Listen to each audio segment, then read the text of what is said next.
This is Christoph Yalik. This is Just Janet. And this is K. Colley. And this is the Just Nuggets Podcast.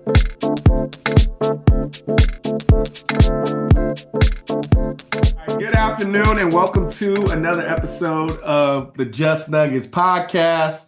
I am here with Mr. or should I say Christoph Yalik over there. Deep in an undisclosed location. How you doing? Hola. Yeah, I was gonna say, ¿Qué pasó, Christoph? ¿Cómo estás? And then, of course, we have JJ's, as always, Just Janet. How y'all guys doing? Good. You know, last time I think we talked, it was going back to Cali. Yeah. 1-1. Yeah. I think the podcast was still optimistic. Despite we were. And then I think after game 3, there was a crater for most people that said the Nuggets was probably done and it's time to pack up because they got crushed almost by 20, 30 points in that game. Yeah. And then fourth game comes in, and we can talk about that because that's one of the ones that's going to be crazy. But as if people didn't know, this game was all the way through a competitive game. Mm-hmm. Nuggets played, got up by 20 points. Yep. And 22 actually. 22 at the highest. Came all the way back by the Clippers in their LA at least, and it was in their stadium. Yeah. To the point where they take the lead with about 10 seconds left. Jokic comes back, gets fouled.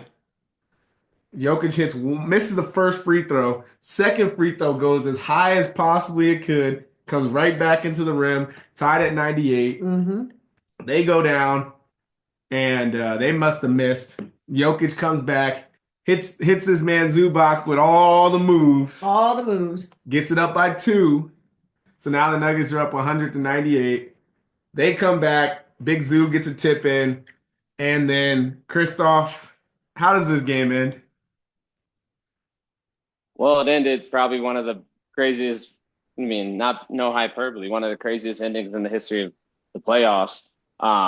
Nikola misses a shot, and AG with 0.1 catches the air ball and dunks it in, like almost like an alley-oop. It was a fake alley-oop, or accidental alley-oop, and he catches it and puts it in as it leaves his hands and goes into the hole with 0.1 left on the clock, and we could get into it, but that was after they had already gotten into a tussle earlier in the game. Yeah. With AG kind of being in the middle of it. So it was definitely like a last laugh. Jays, take us through your thought process in that moment. Yeah, I'll do this first. The interesting part was about the fight. If AG really had his way and Zubac didn't hold him back, AG might not have been in the game. Yeah, looking back, the miracle. Zubac should have let that man. Zubac should let him go. That wouldn't have, it wouldn't have ever got to that. But what I noticed was, with my naked eye,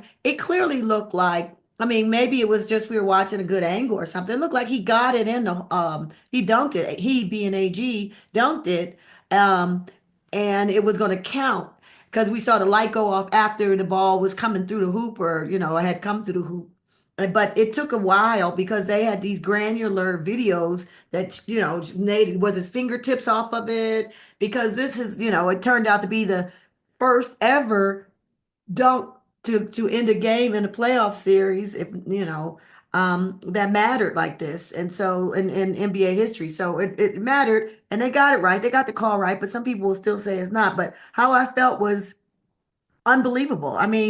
We were up so big, and then to see him lose all that energy because they were tired. They played the entire. Joker played almost 2 quarters. He played the third and fourth quarter, so they were just all tired, and they held on, and to have that spectacular, ending made my day. That's for sure. That's an understatement. I know. Yeah, that whole game was just. It was a good. This is what, Christoph, you talk about this, and you talked about the resilience of this team, and you said it a lot earlier and said they're one of the most conditioned or most prepared for adversity teams you've ever seen from the Nuggets. And in that game, most teams, I think, would have just rolled over. You've seen that a lot in this playoffs where we won't go into it because we know Memphis for Cancun. Cancun time. My bad. Even like a Miami where they just kind of rolled over and got beat by 40. I think it's called Battle 50. Stars. That's what I said. No, I'm saying It's the called Battle Nuggets Stars. are built for Mhm. when the going gets tough, the tough gets going. Mhm. And the Nuggets have been that team for not just this year, but No. I would say all the way back to 2019. Yeah. This team has been built with the core of Jamal Murray, Michael Porter Jr., and of course Nikola Jokic. Yeah. That core, when put up against adversity, whether it's a back injury, whether it's a knee surgery, whether it's getting cut up every single game on his elbows and has blood dropping, arms.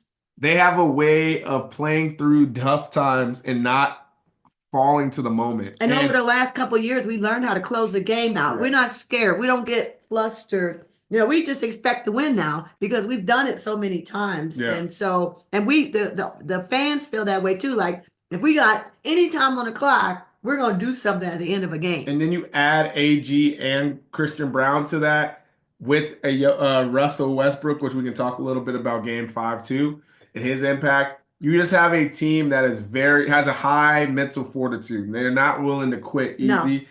And I think so often when you have a coach get fired, GM get fired, thank God, you have all these things going on that any other team, I think, would have just, and not to mention, you're going against the big bad wolf that is the Los Angeles Clippers all of a sudden. Yeah. New bad wolf. We don't know New yet. big bad wolf. That the unbelievable best team that's ever played in their last 3-4 weeks of the NBA. So good, no one can beat them. And it goes straight to the top. And the Nuggets have 5.5. I mean, they have six good basketball players that come on the court every night. You add Peyton Watson for a little bit of a fourth, and you add what's his name, DeAndre Jordan last night for a little bit of a half or whatever. So you have basically 7 players beating up on a team that they were saying that they're going to walk on the Nuggets. So, Christoph, what do you think about some of this as well? I think full on that they had to win Game 4, at all costs. The way it happened was miraculous, and I think it was a twofold dub because they're waxing them and then they had to claw. And when I say the Clippers had to claw to get back into that game. They exhausted so much energy, and then they're like, "We're about to steal this. We're about to steal this." We're about to be up 3-1 at home, like 3-1 going back, and we have, now we have it in our favor here from here on out. And then all of a sudden, they lose. And not only do they lose, it's how they lost. It's heartbreaking, and I think that takes a lot out of them. Yeah. And I think from the Nuggets' perspective, that was like winning twice because you took a lot out of them. You made them exert effort, and you stole one on their court. Yep. And then you did it in a heartbreaking fashion. Back home that court. Not only did it, they energized you too. So I think it was a bunch of pluses down the stretch, and it played well. And obviously, we can go into it now. You saw that energy being brought to Game 5, where you have a player like Nikola Jokic, who is the best player on the planet, have an off night, because he's got to deal with the brunt of 5 people. Off night's an understatement too. Because I think on this podcast we talk how good Jokic was. Yeah. Do you know that was his worst game in playoff history? Shooting one. And he still had a triple-double. 30%. And he still had a triple-double. He shot 30% from the field. And they said he's never scored lower than he had last night than in his first ever playoff game. So for the Clippers to miss out on that opportunity. Yeah. I don't know. Not only did they miss out, they got smoked. And it was because you had nothing but energy from Mr. Blue Mamba himself. Like he rears his head every single playoffs. Yeah. And there's people I know that are good friends of mine. I hear it in the media, and they always want to say, "Well, Jamal's not an all-star. Jamal's not a this. Jamal's not a that." You know what I mean? He's inconsistent. All of these things, he truly is. However, when it comes time to play playoff basketball, meaningful basketball in this league, that's what legacies are built on. He's an absolute gamer, and for at least one series, he's going to go off at least one game, and he's going to be in it every single game. So if they're able to get out of this series, which we all predicted that they will, and they go against OKC, which will be an absolute uphill battle. Yeah. I know he'll show up in that series because he has shown me in every series he's ever played in, this is the person who he is. And what did Jays, you said it to me before. When someone shows you who they are, Believe him. believe them. Yeah, here's Jamal. And you could see it coming. He didn't necessarily like his play in game 4, even though we won it. You know, he just wasn't where he was. He was getting, he was getting 20 points. He's gotten 20 points in most of the games, especially the ones we won. So he was contributing, but that wasn't what he usually in the playoffs is what we saw in game 5. Okay, just blowing up. Yeah. So when it was good to see, we can call him playoff Jamal, bubble Jamal, or just like we do, Blue Mamba, because he came on, so I read something that said Jamal finally realized he was in the playoffs and be like, you mean we're in the playoffs? And he just woke up and just dropped 40. And that's what he can do. And I say this, and maybe it's just me talking. Jamal had 43, 7 and 5. 43, 7 and 5.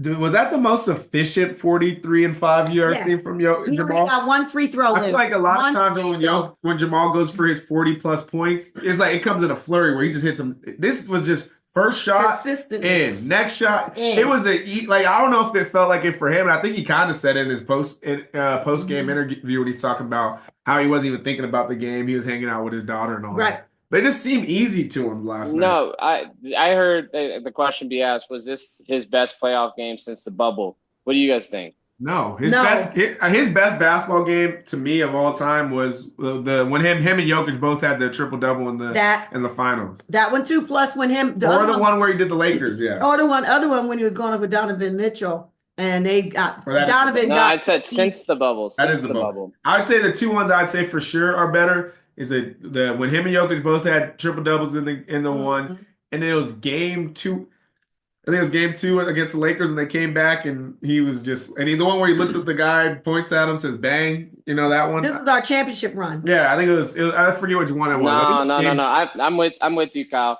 Jays. Kyle's talking about one of the ones last year when they walked him down and he hit the game winner on 80. Okay.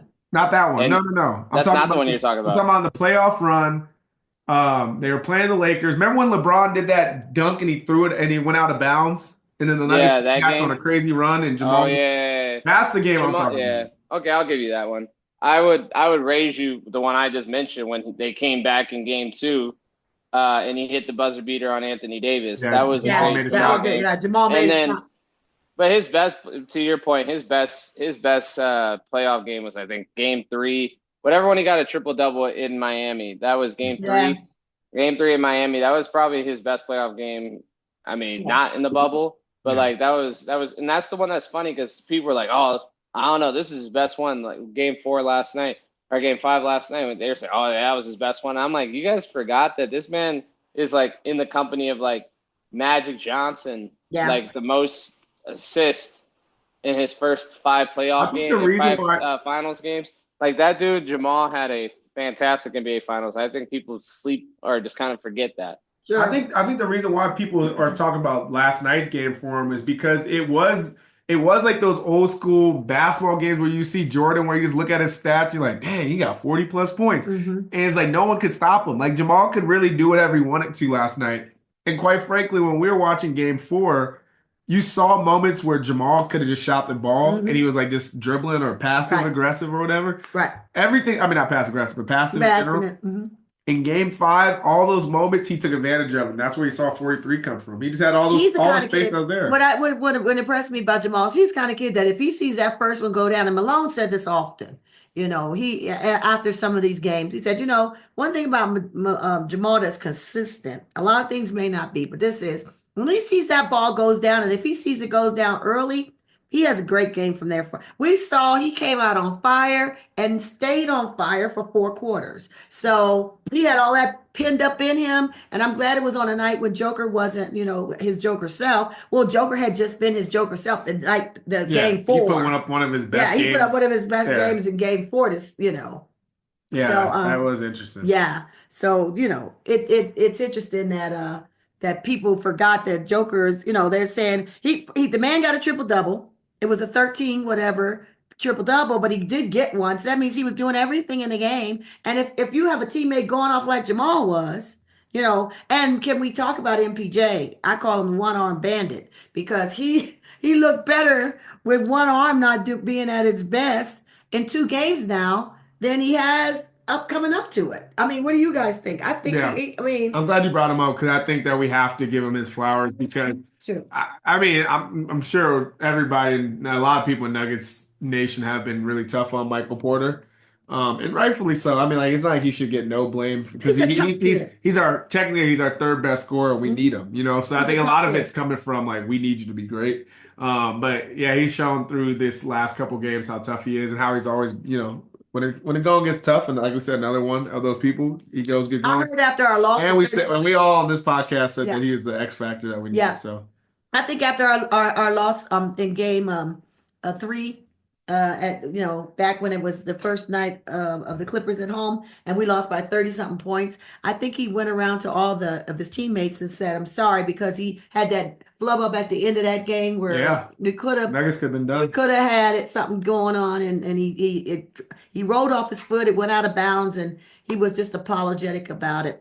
I think that's kind of all basketball because even if I bet you could say the same thing for the Knicks. Like the Knicks could have been done with this series. Yeah. Detroit feels like they should be up. So yeah, but I just think as far as MPJ, I guess where it goes into our MPJ discussion here is that he went around to each of his teammates, apologized, and then these next 2 games he's off the chain to me with a hurt arm. Yeah. So other thing I like about this is that we're due for another good Jokic game too. Yeah. Because Jokic is going to look at his performance last night and say, I just wasn't that great. So we get an upgraded Jokic performance. AG is going to probably come out tomorrow night swinging. And Christian Brown probably is like, I didn't play as good as I could. We need to talk about Christian and we need to talk about Russ. And that's a perfect segue to what I was going to say. Like we got all the way through to this point and then mention Mr. Russell Westbrook. Like he had 16 points in the first half in game 5 and truly was an energy setter from the beginning.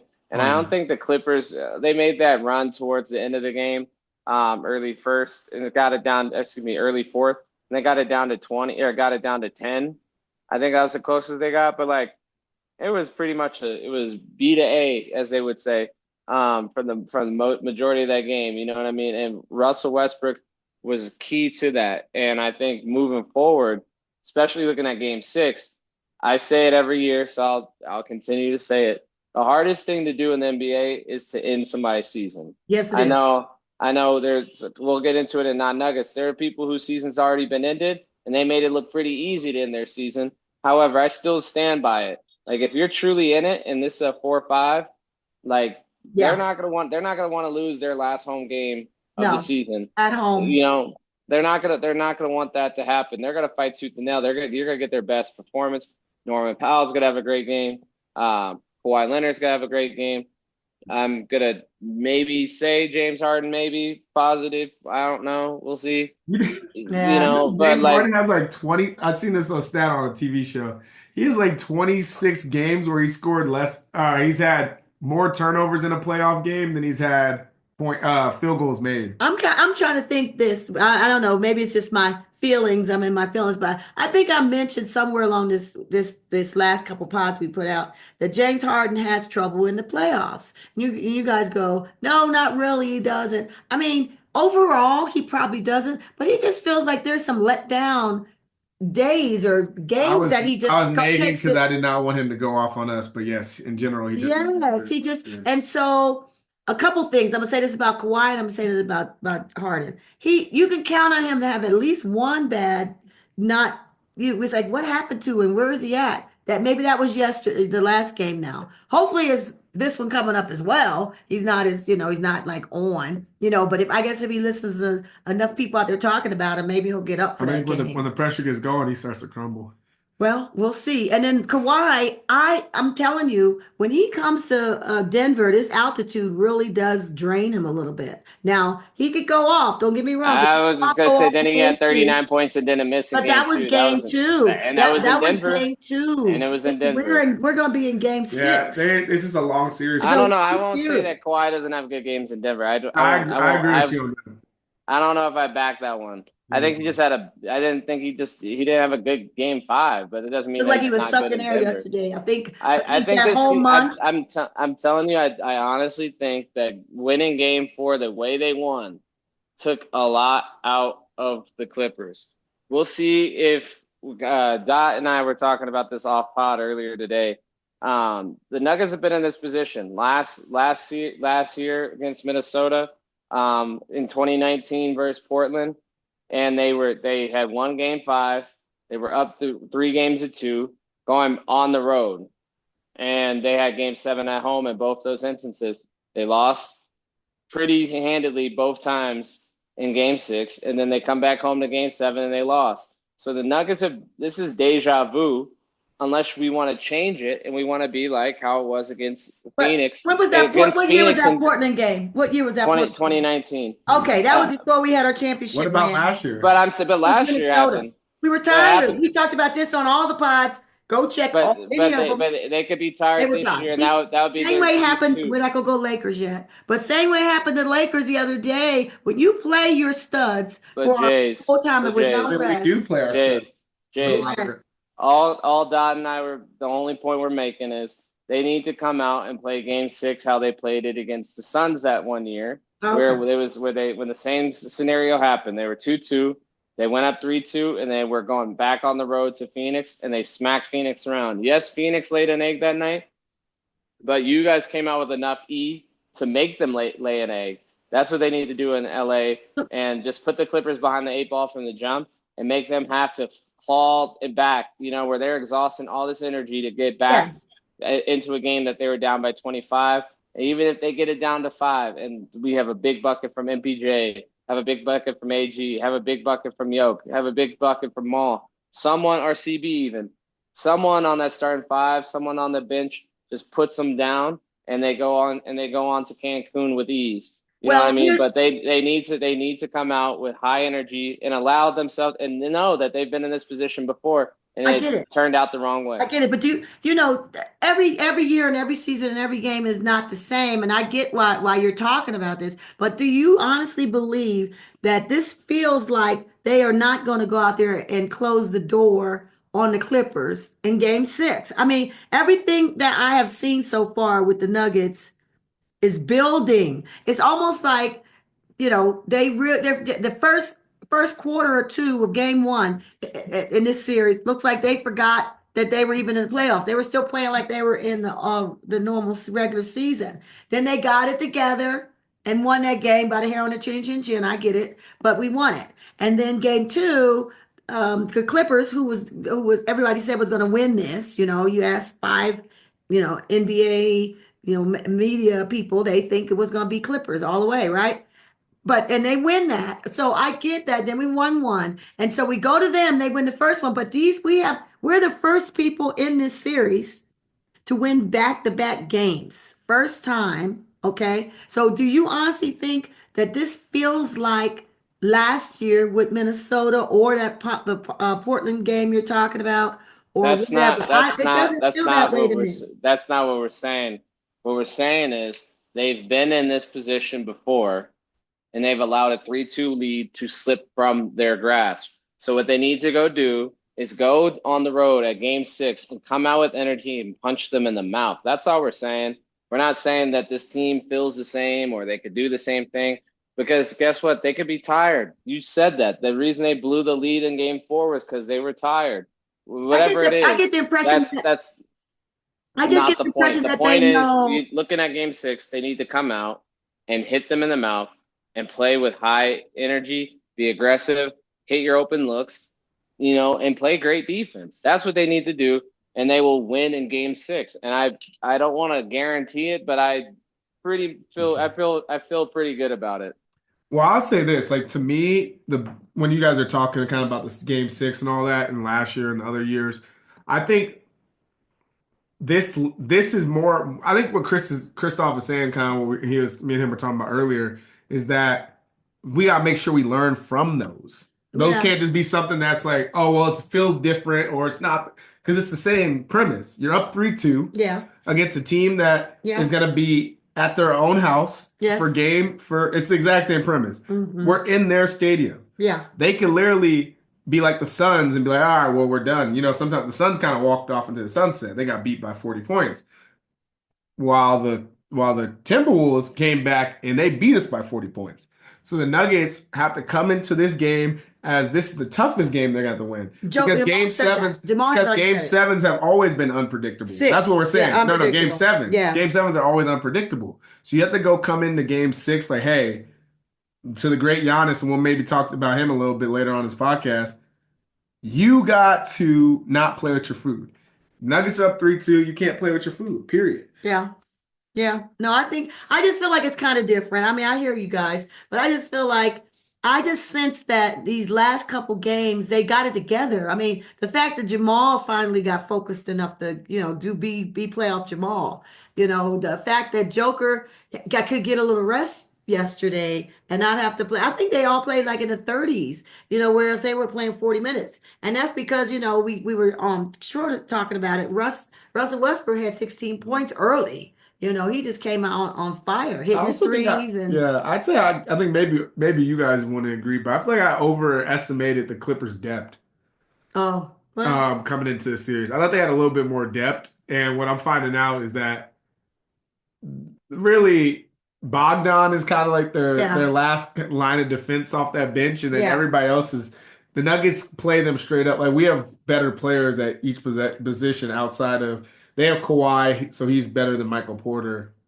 Jamal at this age is better than James Harden. Yeah. You know what I mean? Yeah. So like literally the only advantage they have is like just a flat out better player would be the Kawhi. Everybody else is either equal or if not, we're better. Bogdan was good yesterday and Bogdan was bad the first couple games. And now good because he really now he's taking over Chris Dunn's spot. He is. I don't even know why Tyronn Lue keeps putting Ben Simmons in the game. I know he plays a little defense, but like his little 5 minutes of defense is missed by like it must be relieve some starters. Yeah, I get Give that. Somebody some rest. I get that, but I'm like, if he wants to play Ben Simmons for as long as he wants, I'm all for it. Like I just don't. Ben Simmons doesn't really add nothing to the game for them. Honestly, he should play me if he's gonna play Ben Simmons, bro. Ben Simmons is trash. Trash. And I'm to God's point, like if he's on the court, I'm happy because I know those are wasted minutes. Yeah. One thing I would say because he got clogged the game. Like he might play good defense. I'm not hating on Ben Simmons defensively.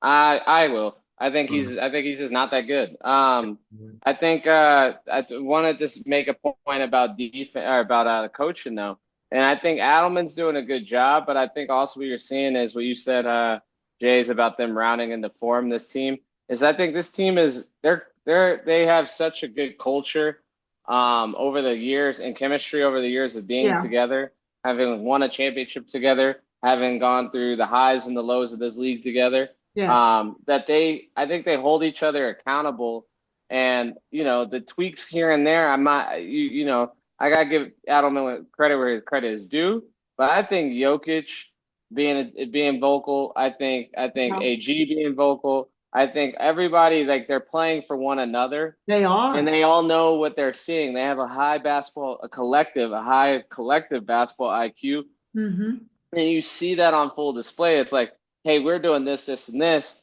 And what Adelman's doing is he's pulling the strings when the strings need to be pulled, aka call a timeout, aka make a sub. He's playing DJ. DJ gave good minutes last night in game 5. He did. He had a really good block. In the second half, not the first half. He was not good in the first half. But in the second half when he made that. But he did make a big moment. He had a big moment, got the ball to Jamal. I was saying, Christoph, you sound like Kyrie Irving. You're like, we don't even need a coach. I'm not, in essence, I'm not saying we don't really need a coach.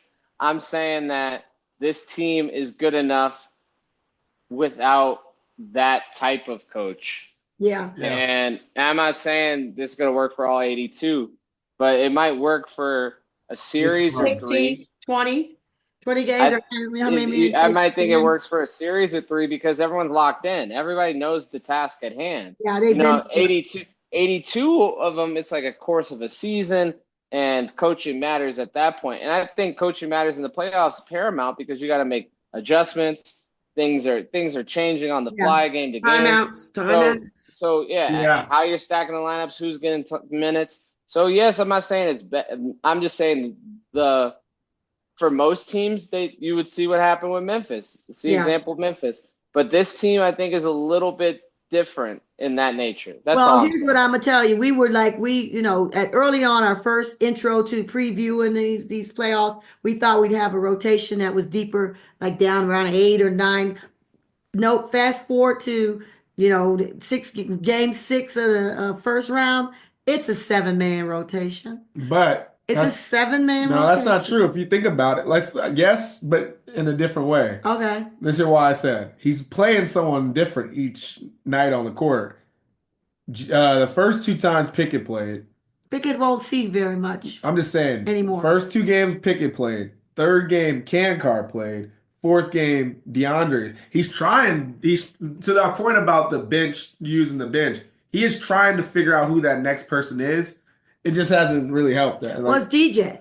So it's our starting 5, and we all know who that is. And Russ is the 6th man off the bench, and P Watt's the next. And if he needs to give Joker a minute, he's going to put DJ in. That's it. So I'll change my 7 to 8. But the 8 is a poor man's 8. It's DJ only. I Pickett and Strother and all them, Najee, they all got in, but it was in those times when they pulled all the starters because we were winning the game. Okay. Yeah. That's, so I just think that we're in a good spot. I don't want to jinx it. I like it. I like that Jamal showed up, so he knows we're in the playoffs now. I like that Joker didn't play so much. He knows he didn't play his best. He'll give us his best game when we really need it in game 6. And maybe they'll and then what you said, Christoph, they are playing for each other, so they usually do that well on the road when teams are playing for each other. When we're on that playoff run championship season, we'd play teams for so long, you start just not liking people. Yeah, right. That is Norman Powell for me. I bet you can hear it. I bet you can hear it in the podcast from when we were doing the preview till now. Norman Powell is just on my last nerve. Well, none was on mine from the moment he started messing with Jamal was like the beginning of the end for him. I'm like, this guy is obnoxious. No. So who's yours? Who's yours, Christoph? Your guy who has got on your nerves. Ben Simmons. Easy. Okay, easy. It was easy. Every time I see Ben Simmons, I just think he's a waste of money. Yeah. Well, so before we move off of this and go on to the next one, can we talk about CB a little bit, and then Kevin, and then James Harden. CB is finding himself too. He had the game 2 or 3 or 3, 2 or 3. He was good, but now he's locked in. He made a huge 3 last night. He had a 3 last night. He's not scared to do it. I think this is our best self. So I'm good with playing game 6 with our best self that I've seen. CB's always good in transition. Yeah. It's like if he can be moving around or cutting, he's gonna have a better game. And they tasked him to him and AG and P Water are primary defenders on the wing. Because the game that we lost is the only game they stopped us from running up the court. Or the game 2 we were running up the court, and then they stopped. Like they killed it like the second half, and then into game 3 they were able to neutralize it too. But in game 4 we got back to running. Game 5 we were back to running. And as long as the Nuggets are doing that, and they put the defense. Clippers put Harden on Joker for some reason. I have no idea. And I don't know if they would say that worked. I just don't see that because Harden didn't get his points. No, I think CB's having a great series, and I think he will continue to have a good series. And they just got it, like you said. I think game 6.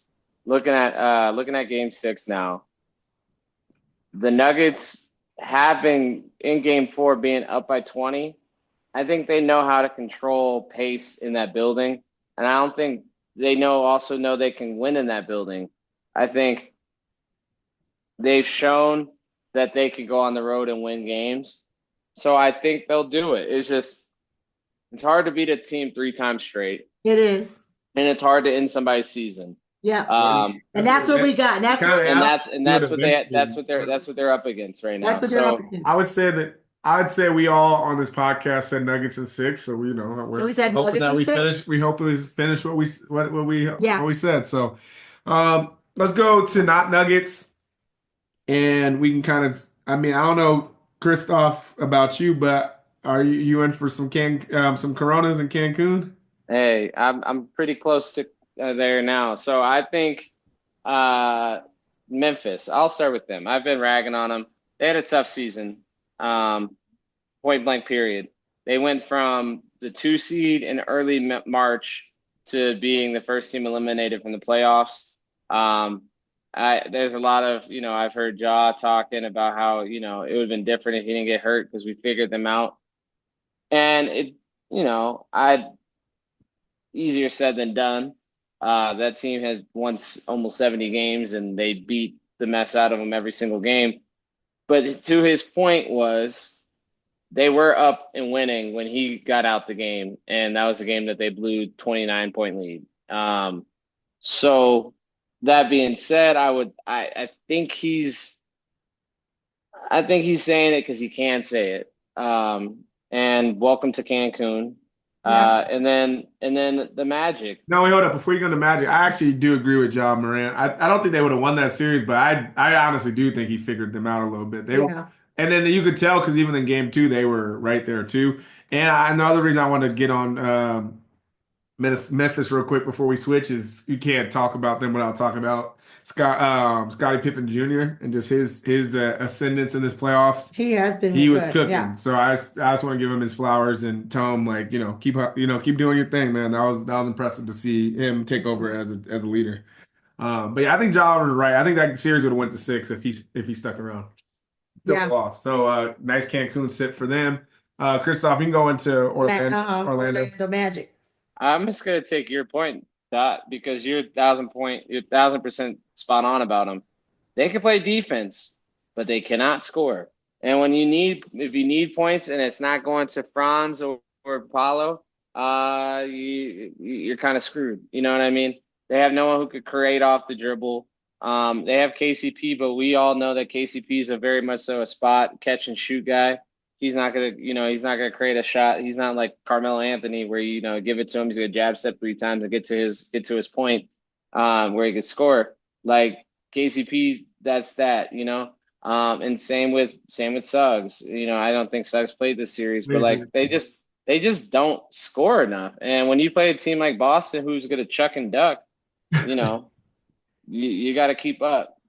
I think they did a good job against Boston for what they had. They just don't have a scorer. And if Franz is your second scorer, he needs to take another leap as a scorer for you to say like he's legit your second scorer. So I just think they probably need to figure something out. I don't know who you bring in, but nice Corona. Nice Corona for them. We'll be doing right on time for them. What do you got anything for any of those? I just wanted to say that on Milwaukee, that Indiana-Milwaukee game, they had some hubbub at the end with, I don't want to talk about it much with, Halliburton's dad and Giannis, but Giannis was mad because he's leaving, and I'm not saying he started it, but he wasn't happy. And so you come upon him when he's not happy and he just lost the game and they're out. Yeah, that's wild. Of course you're going to get what you get. And like get what you get. And like Tyrese Halliburton said, my dad was in the wrong. You just call it what it is. You don't, I don't care what it is. You don't come up to no player after the game. It's like, come on, man. That's not too much. Yeah. I mean, Milwaukee's in a tough spot now. I think Dame tearing his Achilles. Yeah, that's terrible. He's 34 right now. So he's going to be out for another season too. You know what I mean? So I think they have some big decisions to figure out. Because I don't think Giannis had one of the best series he's ever had. Just go check his stats. He averaged like almost a triple-double. He almost averaged a 30-point triple-double. And I think he even had averaged like 18 rebounds, something crazy. Yeah. Dude had 20 last night. I think he had 2 20-point rebound games or 20 rebound games. So Giannis is a deity. He's top 3 best players on the planet. Some may argue he's the best player on the planet. And I don't think they're wrong to argue that. But I don't think he's going to stand for losing for much longer. Yeah. And Milwaukee needs to do things, which they did. They went out and got him Dame, and it hasn't worked, you know? And I think they're in a tough spot. I know they don't want to get rid of Giannis. Yeah. But I don't want to wish that upon them. but something has to be done. Yeah. And if they've come to the point where they might have to have some hard conversations, and we'll see what happens from there. Yeah. Well, the East, just to wrap it up, the East is almost done. The only ones out there hanging is the Knicks and the Pistons, and they just tied it up yesterday, I guess. Well, Not tied up, 3-2. To the Giannis part, if Giannis was to leave the Bucks, another Cancun team that could be interesting for him would be Miami, because Miami, yes, they got swept, and the last game was so bad that It's bad. everything I'm about to say is just will sound irrelevant. But they were also 1 star away from competing in that series too. So if Giannis can, So the other star was what, Bam? they have Bam and they have Hero, so they like together that's a star. Yeah, Like, okay, together. together that's at least a star. Yeah. And then you have like a Giannis would have been great or something. Yeah. Well, that's a good point because I No, guess Kyle, that's not a star. That's a start. a star.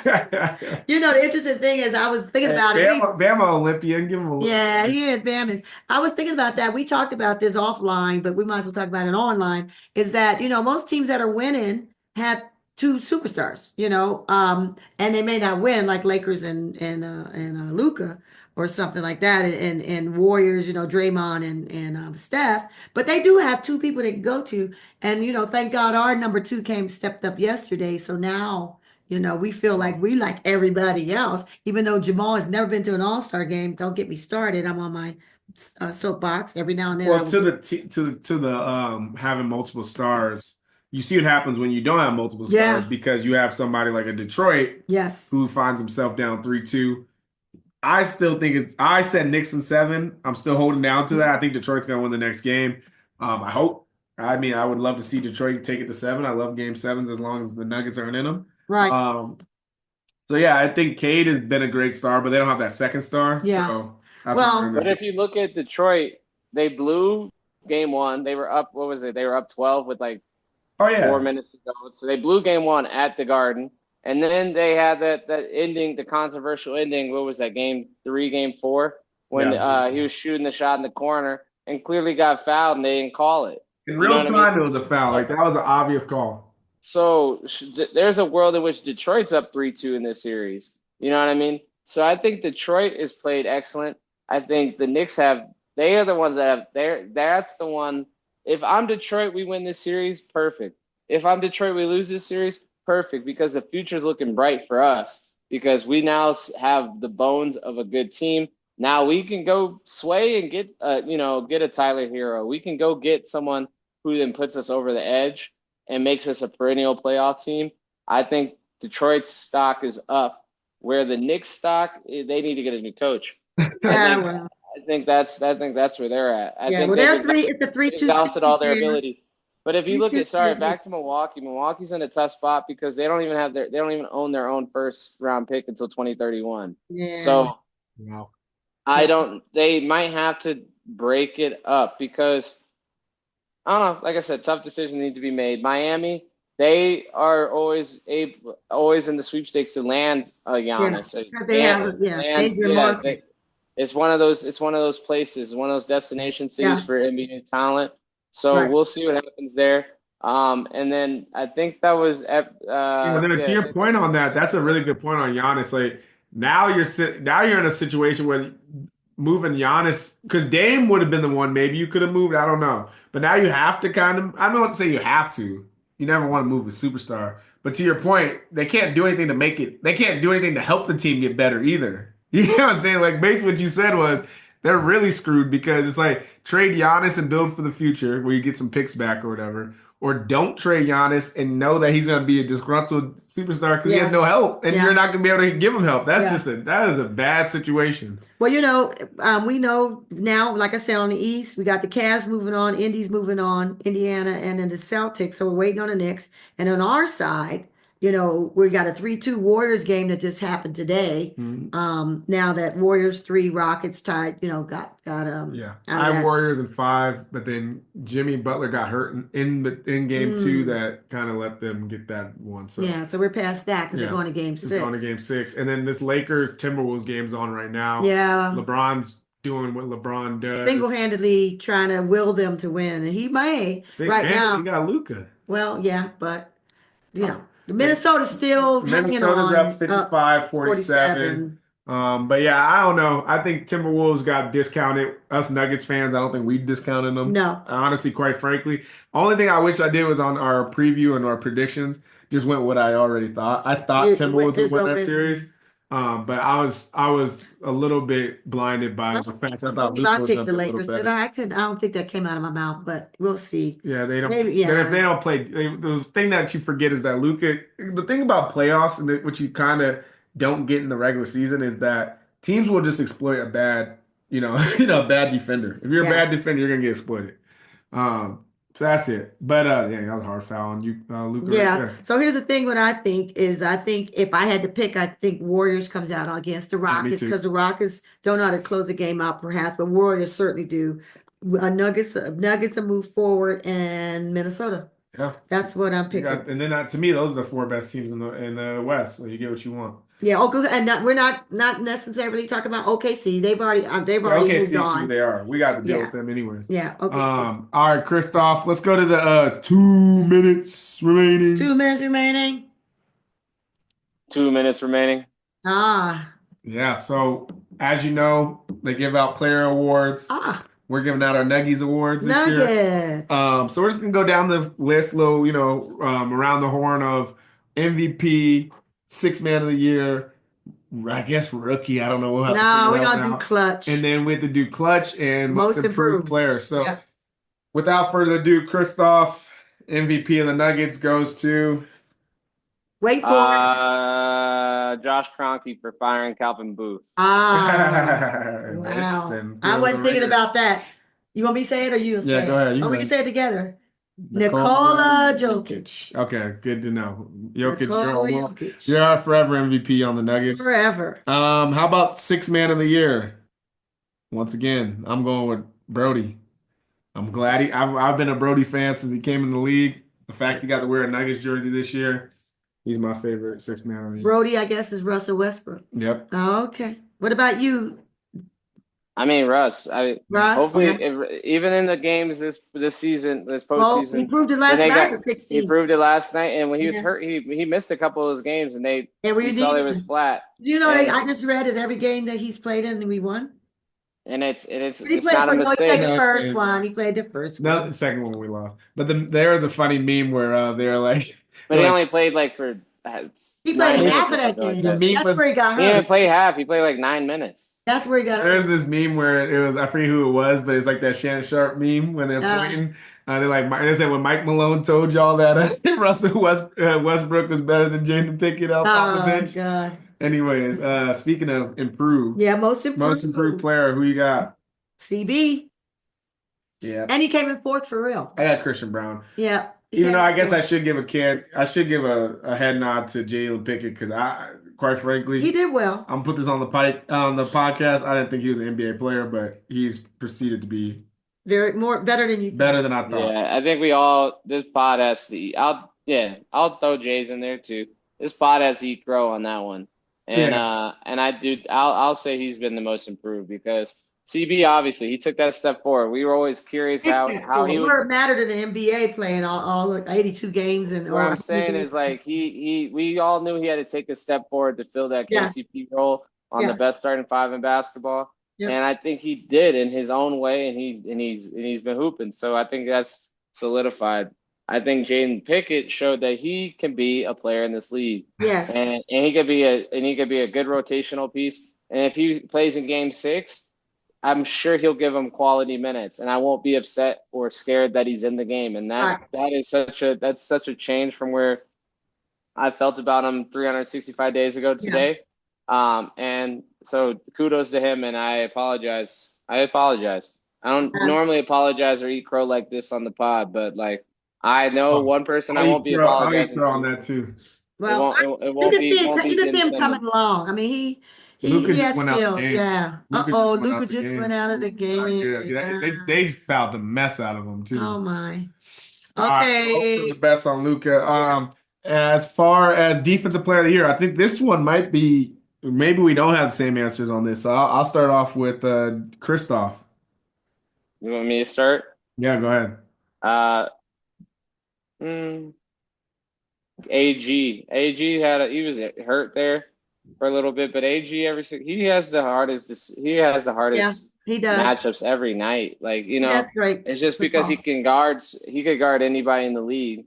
And I think I wouldn't say this was his best season period, but I think this was a good season from him. Sure. And I'm sure you guys are probably going to say, like, you know, some others, but like, I thought he had a good season.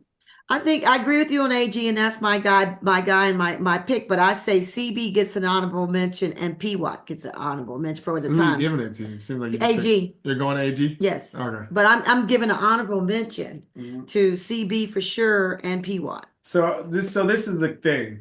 We're talking in regular season, right? Not playoff. Because you're talking anyone you want. Oh, because no doubt. No, it's regular season. I was gonna say no doubt AG's been the best player on our team from a defensive standpoint. Yeah. Because he has to pick the hardest assignment to Kristoff for saying. Mm-hmm. So I think for this one, I'm gonna go with P. Watt. I think P. Watt was he's improved. I think he did great. He's improved his blocks and stuff. He just doesn't score well. I think AG's for no but doubt. we don't need AG's definitely our best defender, but yeah, we don't. You know, in my mind, we don't need P. Watt to score in the playoffs. If he could just do those wing defenders and keep him from making those threes, and then clean up around the rim for us. Rookie of the year, blocks. Trey Alexander. All right, next one. No. Clutch player of the year. Jamal Murray. Boom, boom, boom, boom. That's mine. Boom. Y'all might say Joker, I guess, but I'm saying Jamal. Yeah, I'm gonna say during the regular season, I'd say Nikola Jokic was the most clutch. During the regular season, for one game in particular, it was that double overtime thriller. I had to say Russell Westbrook. You know, so clutch in that game for us. I'm kidding, obviously. But, I was gonna say what? I would Nikola. Yeah, Nikola had the best. He had the best offensive season. I'm not gonna argue. I'm not arguing that. Like, I just think you're right if you're thinking about play all 82 games. But just generally, who's the clutch person? Jamal. Yeah. Well, Nuggets. We pray and hope it. Knock out this game. Let's get this Game done. 6 is tomorrow. Well, by the time you hear this, be today. From the Just Nuggets podcast, my name is K. Colley, your podcast's favorite point guard. Yep. As the center of this podcast, JJ. Go. All I'm gonna say is, like I always do, go Nuggets. And our sharpshooter, Kristoff Yalich. Thank you again for another podcast. From downtown, from deep, I just want to say go Nuggets. They can do it if they have to go 6 or 7, they can do it. So just get it done. Go to LA. Get her done. Beat LA. All right, take it.